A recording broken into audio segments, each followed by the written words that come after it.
And I'm very honored to call Professor Rocio Macias from the University of Salamanca, and she is chairing the Cost Action Precision BTC network, which is working under the umbrella of ENS-CCA, European Network for the Study of Cholangio, and she will give us an update. Thank you, Rocio. Thank you, Chiara. Good morning. Well, first, I'd like to thank Helen and the organizers for the invitation to participate in this meeting and the opportunity to give you an update about ENS-CCA and the new Cost Action Project. So ENS-CCA was created in 2015 by a group of friends, collaborators, that were in a meeting and realized that the number of presentations about cholangiocarcinoma was very reduced and that we had to do something. So we joined forces to create this network. We had a first meeting in San Sebastian, organized by Jesus Vanales in 2016. And then we had 2 meetings in Salamanca to think about how we could have money to organize collaborative projects. And we found the cost action, and we tried to prepare a proposal. The other thing we thought is we should be legal, so we tried to create a constitution. Thanks to Marco Marcioni, we created, and we applied to the ESL to be an ESL consortium. We are now an ESL consortium, and this helped a lot to gain visibility. We created a steering committee. Jesus Vanales was the coordinator since 2016 until 2022. And since this moment, Chiara was elected as the coordinator, and this year we will have a replacement of part of the members of the steering committee. We will have a new coordinator, and new members will be in the steering committee. And the main aim of ENS-CCA is multidisciplinary collaborations.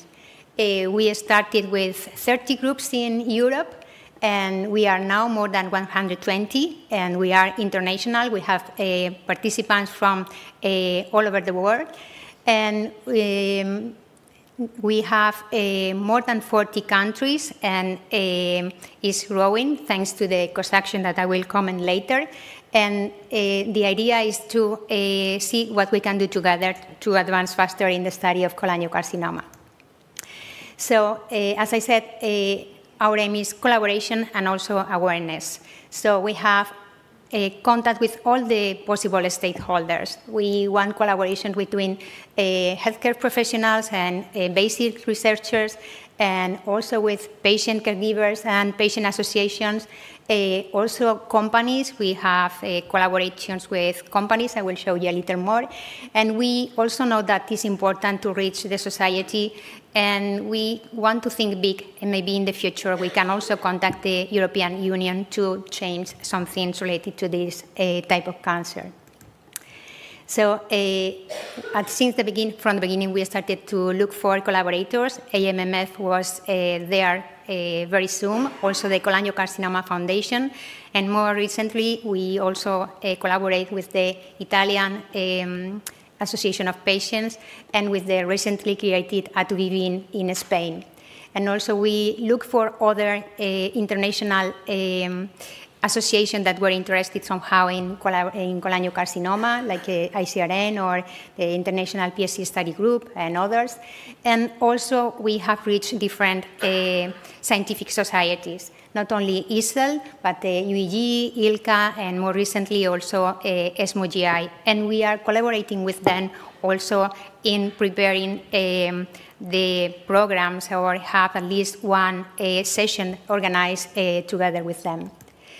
And just to show you how we have tried to change things, you can see that in ESL, they had a HCC summit until 2019, and after working hard, we were able to change the title, and since 2020 is now the Liver Cancer Summit.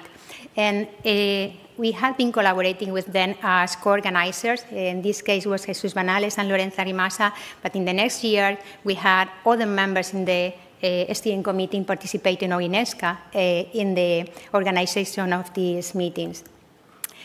So related to healthcare professionals and researchers, we have done many activities, and here we have taken care of include young investigators. We have looked for funding, as I mentioned, we have organized meetings, we have created registries. This is an important part of the tools we have. We have many collaborative works, international works, and consensus papers, and we have organized activities for young investigators to help their formation or career formation. So regarding funding, this first course I mentioned was obtained in 2019, and we had money for 4 years. And this is the picture of the first meeting. And this allowed us to have meetings every year, to organize different activities, to have people going to other labs for some stays. And this course action was chaired by Vincenzo Cardinale, and Jesus Banales was the co-chair, and they did a great job, and we obtained a lot of results. I will show you a little. And after, when this was finishing, we were thinking that we needed to continue with something, and we prepared a new proposal to obtain more funding.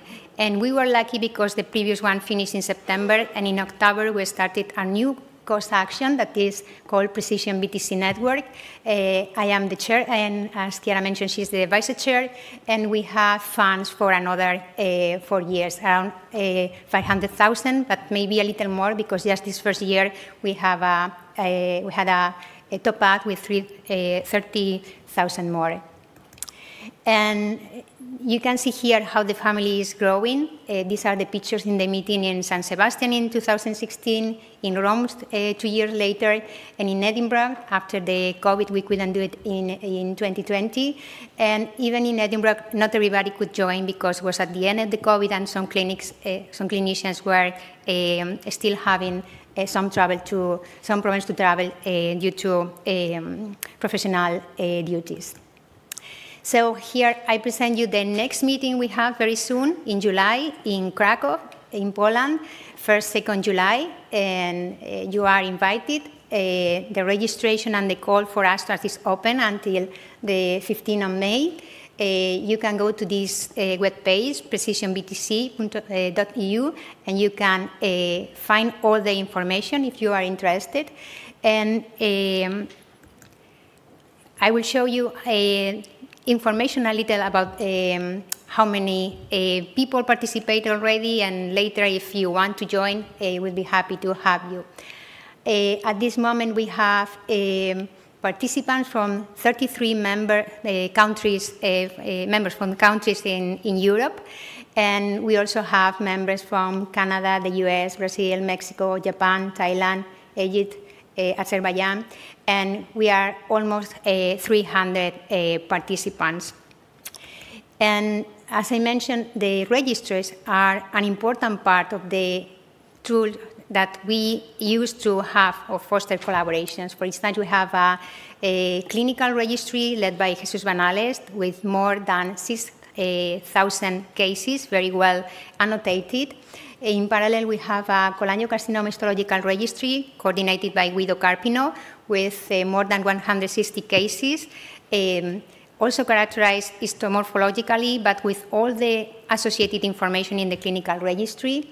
There is a radiology registry coordinated by Marco Rengo, Ana Yeo, and Vincenzo Cardinale with more than 50 cases. And there is a new registry, a molecular registry coordinated by Jesper Andersen that soon we will have some results. And just to show you how these tools can help to obtain results, I show you just 2 papers obtained from data with the registry, one coordinated by Angela Lamarca and Juan Vale, seeing the importance of the presence of liver metastases and how this could change the staging system because the presence of these metastases is associated with bad prognosis. And another one in the first analysis of the registry with more than 2,300 patients, we had an idea of the landscape of cholangiocarcinoma in Europe, and you can see the high number of participants in different countries. And you can see just in one of the other registries, in the histomorphological registry, how we have many ongoing projects and collaborations. And this is a registry that is open because there are slides that can be used for other analysis, and the results can be combined with other analysis previously done. You just have to apply, ask what you need, and obtain all the permission, and this is something possible. And we have also some projects related to the radiological and the genomic registry, and we will have some integration of the results in the different registries. I mentioned some review papers we had, and we had a consensus statement in 2016 coordinated by Jesus Banales and Domenico Alvaro, another one in 2020 coordinated by Jesus and, I'm sorry, and Gregory Gors. And then another one is ongoing with Jesus Banales and Chiara Bracconi. We will have, hopefully this year or very soon next year. And we have other consensus papers, for instance, for the criteria for preclinical animal models, preclinical models, and also for the relevance of biomarkers in cholangiocarcinoma. And what is important is with the new cost, we have new projects that are being published and new results. And you can see here in the web page, we are including all the new papers with a collaboration of more than 2 countries. And just we are starting in October, and we have 4 publications. And we have some interesting ongoing collaborations. For instance, in addition to this consensus statement in which we have more than 35 participants, we have 2 serious papers that were invited by the Lancet Regional Health Europe with more than 40 participants, all of them from Europe. In this case, we had to include all the participants from Europe, but we can have, in some cases, international.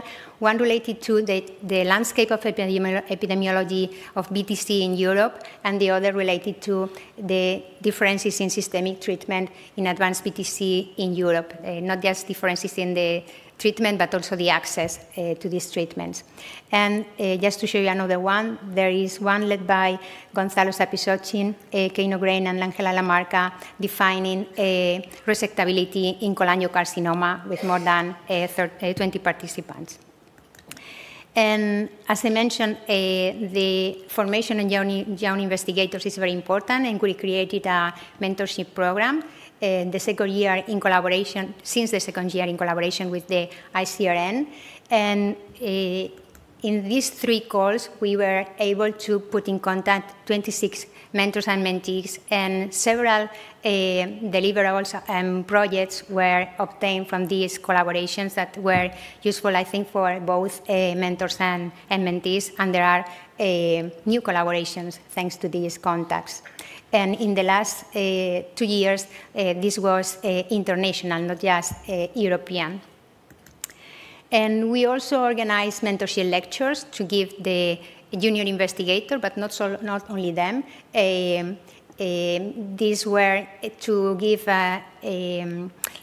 information about how to navigate in the scientific career, or just how to publish, or women in science. We tried to cover different things to give young investigator tips, and these videos can be watched in YouTube. We also organized some seminars. First, we looked for groups that were interested in hosting postdocs to apply for Marie Curie grants. And you can see that a lot of people offer their labs and projects to host these investigators. And we also had another talk organized by junior investigators that were previously able to obtain this type of grants, giving wonderful ideas on how to prepare these proposals to help these junior investigators. So with the new cost action, we have the opportunity to invite young investigators to do stays in other laboratories, and also what we call virtual mobility grants to prepare different projects that need to be European at least, but don't need to go to other places, and the call for these mobility programs is open. And then we have participation of other stakeholders. For instance, with patient caregivers and patient associations, you can see that ENS-CCA members have been participating not only in the meeting, but also in the organization of the AMMF cholangiocarcinoma conference and the CCF annual conference. And I can tell you that in the future, we will continue collaborating with them. And also members of ENS-CCA have collaborated in important things in the AMMF, like this creation of patient information translated to different languages, and that I think are very useful. And we are happy to have in the working group 4 that is dedicated to patients. This is patient-centric support. And we have Helen Moreman as member of the working group leadership. So I'm sure she will help to get many of the objectives we have. And with companies, we are collaborating with them in course, but also obtaining fundings and in certain projects. We had some companies in the application of the cost grant, and now we have them as supporters in the meetings and also in different collaborations. And as I said, for us it's also important to raise awareness about cholangiocarcinoma. We want to disseminate all the activities, and we want in the future to contact policymakers, but also to have something that reach the society so they know more about this cancer. As was mentioned here, many people, when hear the name of cholangiocarcinoma, they don't know what this is even now. So it's important that we disseminate the results. So just to finish, if you are interested in joining this course action, you just have to go to this web page. You can write Precision BTC Network or CA 22125, and here you can go to this working group and apply. If you have an account, you just select the working groups you are interested in, and if you don't have an account, you first create one, and then you go and you can select working group 1 related to risk factors and epidemiology, working group 2 related to diagnosis, working group 3 related to treatment, all type of treatments, surgery, different pharmacological treatments, everything. Working group 4, this patient support group. And then we have 2 working groups related to artificial intelligence and preclinical models that support the other working groups. You can see a little more what you will see when you go to this web page. You can apply, and then you will find this where if you have an account, you just log in, and if not, you create first the account, and then go to the different working groups. Then you can also read here information about the project to see if you are really interested or not. But we'll be happy if you are interested in accepting you because you have interest in biliary tract cancer. And just to finish, our aim is to have a big collaboration in all the world to advance faster in cholangiocarcinoma. And if you are interested, you just can go to the webpage, or you can just send me an email, or Chiara or some of us here can help you if you are interested. Thank you very much for your attention.